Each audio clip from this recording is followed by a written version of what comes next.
What's up, everybody? It's the Digital World Podcast. Um, let's go and look back at what we're talking about. The 30-year Treasury bond. It's looking the same. Movement is unchanged. Again, I'm not too concerned. I think in the medium term, right, this is going to pop up. Long term, we're going to see. We're in a we've entered a shift, trend shift change, and we're gonna most likely be in a multi-decade run of higher rates for the foreseeable future.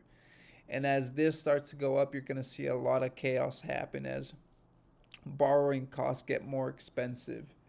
And people, I think some people who ended up buying homes during the housing mania in in the last couple of years will realize that they literally bought at the market peak that might last for decades, right? And they'll see what they thought was a good investment in real estate actually turned out to be one of their worst investments.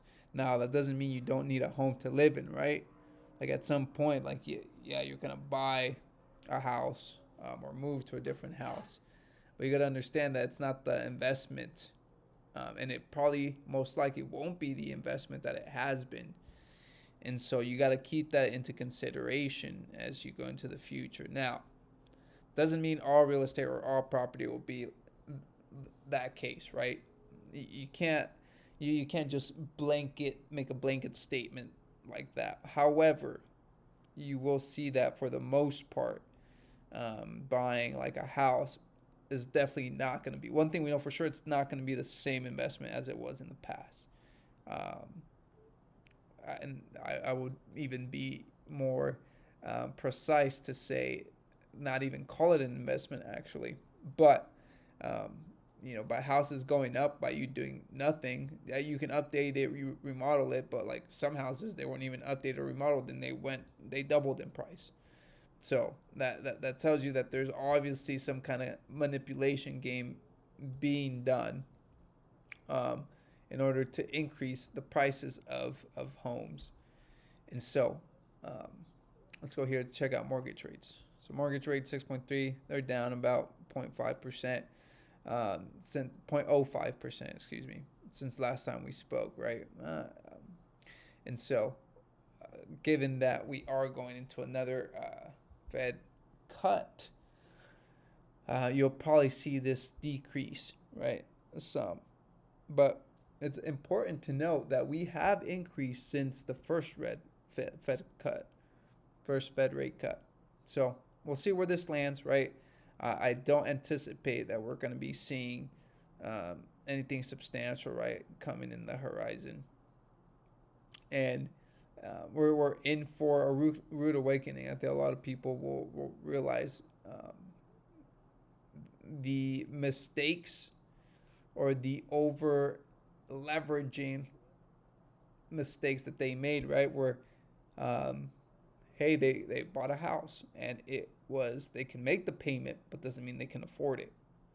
And when you put yourself in a situation like that, um, you're one big crisis away from losing it all.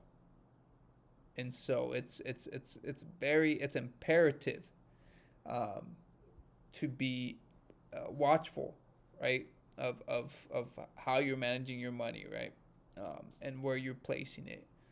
So, anyway, with that in mind, I want to show you how right now, Nick Gurley, he um, puts a lot of information on the Reventure app, which gives a lot of data and shows the increasing numbers of real estate proper homes for sale, right?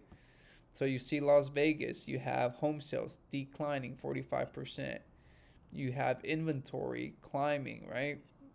And then you have Dallas, which their inventory is up 74% the last 2 years. While demand is down, you see home sales going from 10.9K to 8.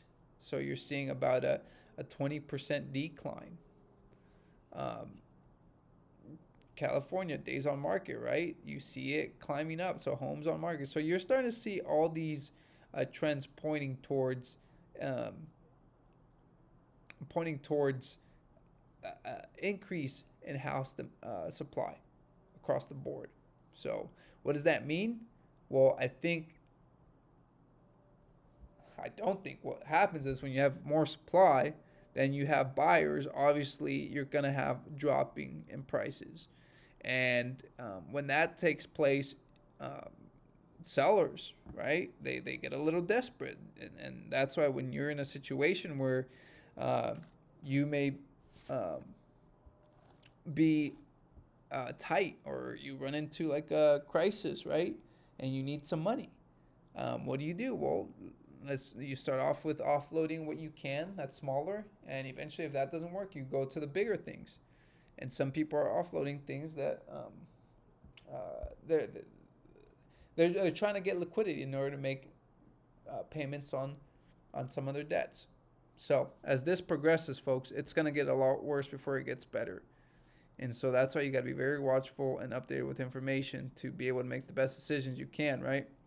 Um, so, with that in mind, thank you for watching. Like and subscribe to the channel. This is the Digital World Podcast, and I'll see you in the next episode.